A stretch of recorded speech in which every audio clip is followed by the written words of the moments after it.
اخوي نسمع المثل اللي يقول اللي ما يعرفك ما يثمنك.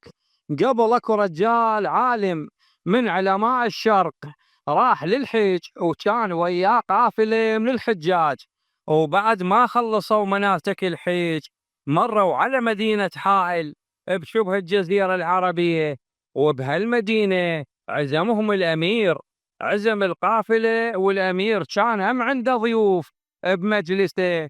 هذا العالم كان يلبس ملابس بسيطة ومبين عليه التعب، يعني شكله ما يدل على علمه ومكانته.